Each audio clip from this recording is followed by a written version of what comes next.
Hi, Stefania over at Sleep Stories and Classic Fairy Tales for Kids.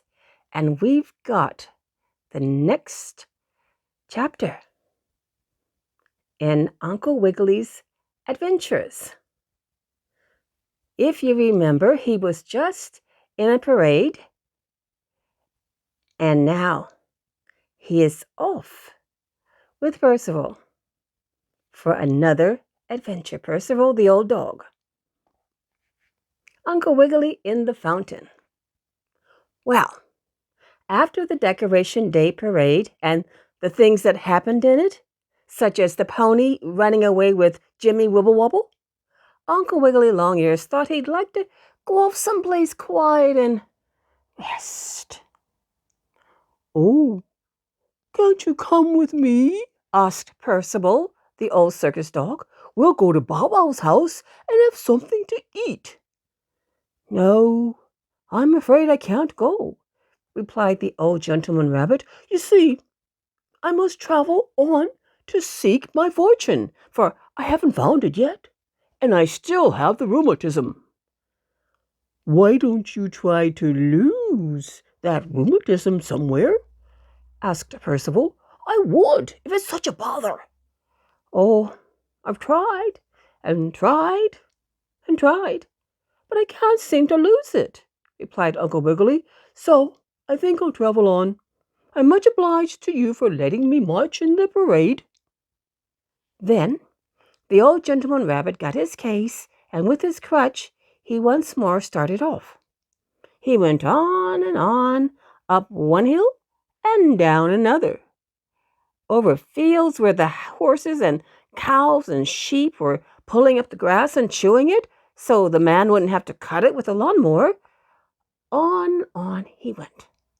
Then Uncle Wiggily reached the woods where the ferns and wild flowers grew.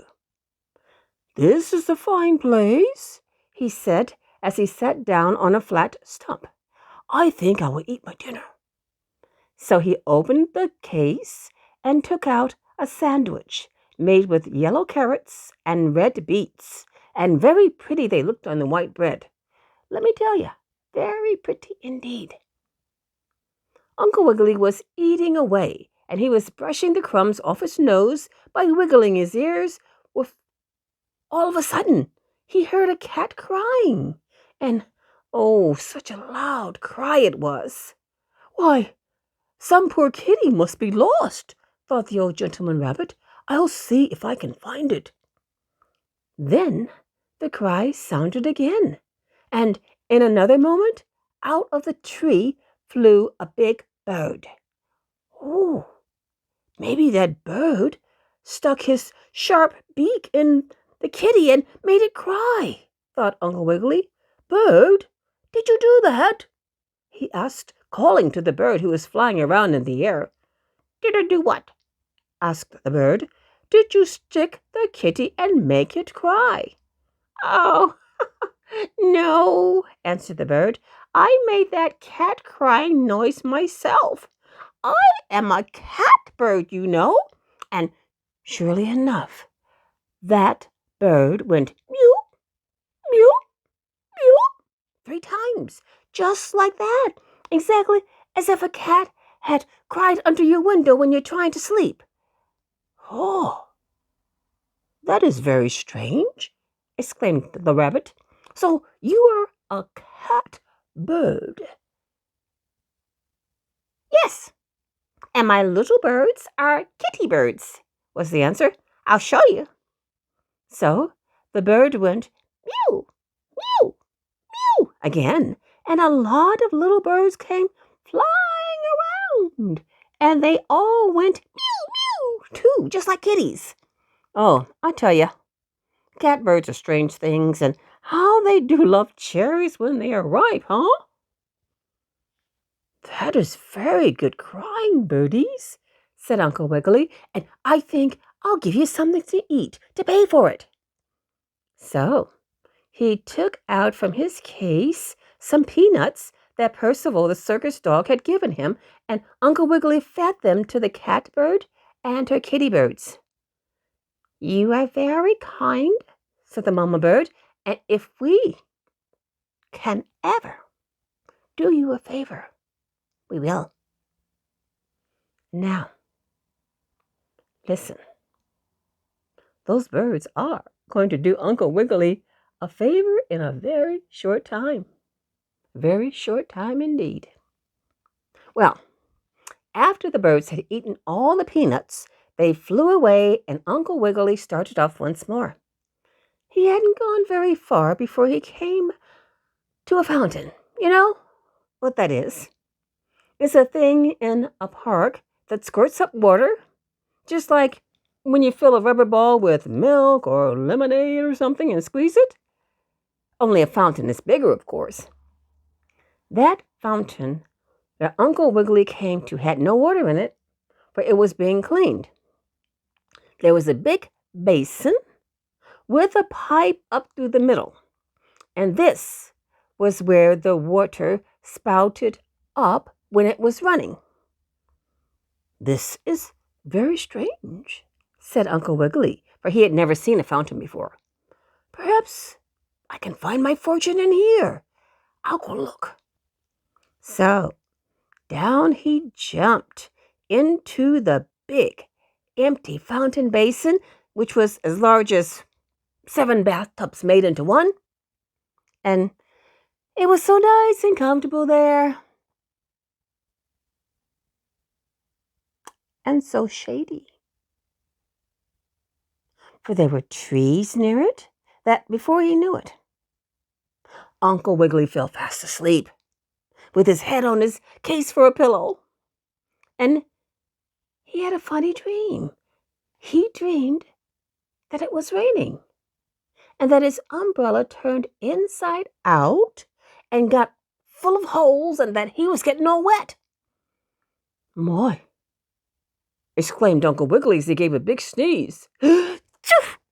"This is a very real dream. I actually believe I am wet." Then he got real wide awake all of a sudden, and he found that he was right in the middle of a lot of wetness, for the man had turned the water on in the fountain unexpectedly, not knowing that the old gentleman rabbit was asleep there. I must get out of here," cried Uncle Wiggily as he grabbed up his case and crutch. Then the water came up to his little short, stumpy tail. Next it rose higher, up to his knees. Then it rose still faster up to his front feet, and then almost to his chin. Oh, I'm afraid I'm going to drown," he cried. "I must get out." So he tried to swim to the edge of a fountain, but you can't swim very well with a crutch and a case, you know, and Uncle Wiggily didn't want to lose either one. Then the water from the top of the fountain splashed into his eyes, and he couldn't see which way to swim. "Oh, help! Help!" he cried. "Will no one help me?" "Yes, we will help you," answered a voice, and up flew the big catbird and her little kitten birds. "Quick, children," she cried. "We must save Uncle Wiggily, who was so kind to us. Every one of you, get a stick, and we'll make a little boat or a raft for him." Well, I wish you could have seen how quickly the mama catbird and her kitty birds gathered lots of sticks and twigs and laid them together crossways on the water in that fountain basin until they had a regular little boat. Upon this, Uncle Wiggily climbed with his crutch and his case, and then the mama catbird flew on ahead and pulled the boat by a string to the edge of the fountain, where the rabbit could safely get out. Whew! Oh! So, that's how the bunny was saved from drowning in the water. In the next story, I'll tell you, in about a week's time, about another adventure that Uncle Wiggily had. It will be the story of the old gentleman rabbit. Ooh, and the bad dog. And the bad dog. But you know, Uncle Wiggily will always come out on top no matter what happens, so don't worry. Don't be afraid. Uncle Wiggily and the bad dog will be the next story coming up. And that's it for our story for today. We'll be having more stories, and we'll also be having what are called positive affirmations. Those are like happy thoughts that you think to keep yourself feeling well. And don't forget, if you liked, feel free to subscribe. Feel free to like the video so you don't miss anything coming up, because we've got a lot of exciting and fun things planned for you. But in the meantime, feel free to subscribe so I won't be lonely and we can be together. That's it for now. Stay safe, stay well, stay happy. Bye for now.